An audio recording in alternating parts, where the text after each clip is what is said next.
दूं? मालूम हो गया कि है हिंदुस्तानी हो, उन्होंने ये नहीं कहा है मुस्लिम हो।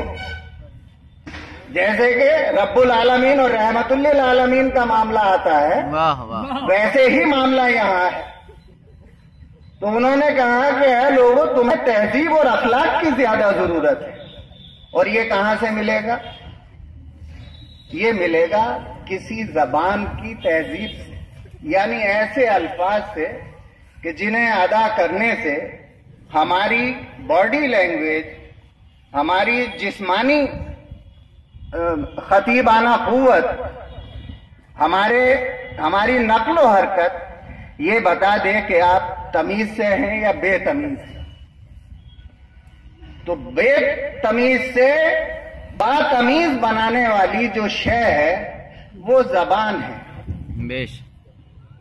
और उस जबान में भी अगर वो जबान हमें मिल जाए जिसकी कैफियत, जिसकी खुसूसियत लश्कर की हो, यानी जिसका इर्तिका, जिसकी शुरुआत ही उस सूरत में हुई हो कि संस्कृत में ये बात रही, हिंदी में ये बात रही, ब्रिज में ये रही, हरियाणवी में ये रही, तो इसमें जो बेहतर तरीका हो सकता है वो ये हो सकता है, वो उर्दू ने पेश किया। इसीलिए उर्दू का अपना कोई मस्कन, कोई खास इलाका मंसूब ना हो सका, क्योंकि ये बैनुल अक़वामियत की तर्जुमानी करती है, बैनुल तहजीबियत की तर्जुमानी करती है। बेशक।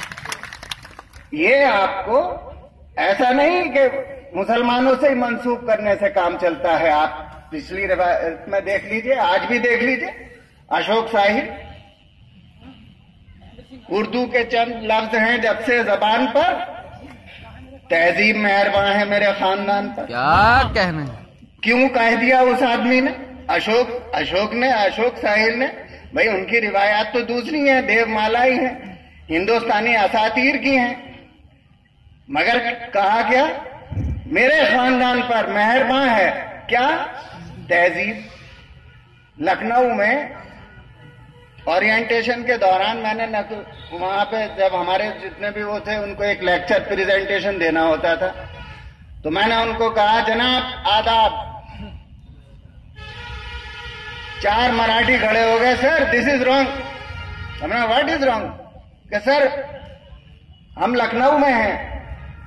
तो हमने कहा जनाब ये जो आप इससे इधर आ गए, यही उर्दू तहजीब है। वाह वाह वाह वाह वाह वाह, क्या कहें? यही उर्दू तहजीब है, यही वो उर्दू है जो आपके अपने अंदरून में झांकने का मौका देती है, जिसको इकबाल ने कहा था कि अपने मन में डूब कर पा जा सुराग़े जिंदगी, तू अगर मेरा नहीं बनता ना बन, अपना तो बन। वाह वाह वाह वाह। हकीकतन हम पहुंच जाए तो फिर अलिफ से मुड़कर मीम हो जाना। क्या अगर आप झुकेंगे तो अलिफ से मीम हो जाएंगे। हाय हाय। यहीं से उर्दू आपको मिलेगी, यहीं से उर्दू के वसाइल, उर्दू के फैज, उर्दू के फैजान के चश्मे, उर्दू से आपकी शख्सियत का निखार, आपका वकार, आपकी अजमत, ये सब कहां से आएंगे? ये बाहवाला उर्दू, बावसातत उर्दू आप तक पहुंचेंगे। मुझे उम्मीद है कि यही उर्दू जो मैं अपना बढ़ईगिरी करते हुए इसी उर्दू के इश्क की तुफैल कश्मीर सेंट्रल यूनिवर्सिटी पहुंच गया, और आज उनको तमानियत से कहता हूं कि मैं हिंदुस्तानी जरूर हूं, मगर आपको सबक सिखाने के लिए आया हूं।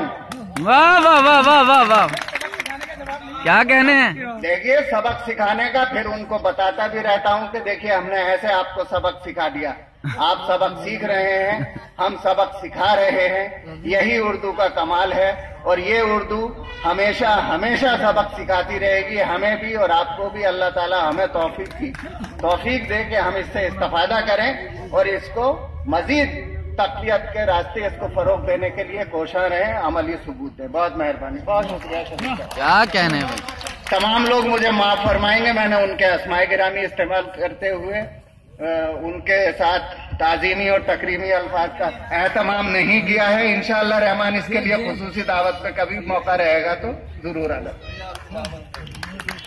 नहीं डॉक्टर साहब, हमें यकीन है कि इंशाल्लाह जल्दी नहारी की दावत होगी और उस पर ये सब चीजें इंशाल्लाह रहेंगी। बहुत बहुत शुक्रिया डॉक्टर राशिद अजीज साहब। یقیناً آپ نے بہت ہی خوبصورت انداز میں علامہ اقبال کی زندگی اور ان کے کارہائے نمایاں پر بھی روشنی ڈالی اور دوسری طرف ہمارے دلوں میں اردو کی محبت کو بھی جگایا. میں شکر گزار ہوں ڈاکٹر صاحب آپ کا. حضرات گرامی، میں ایک بار پھر عالی جناب مشیر خان صاحب کو علامہ اقبال فاؤنڈیشن کو مبارکباد دینا چاہوں گا کہ انہوں نے اتنی خوبصورت تقریب کا انعقاد کیا اور ان لوگوں کو یکجا کر دیا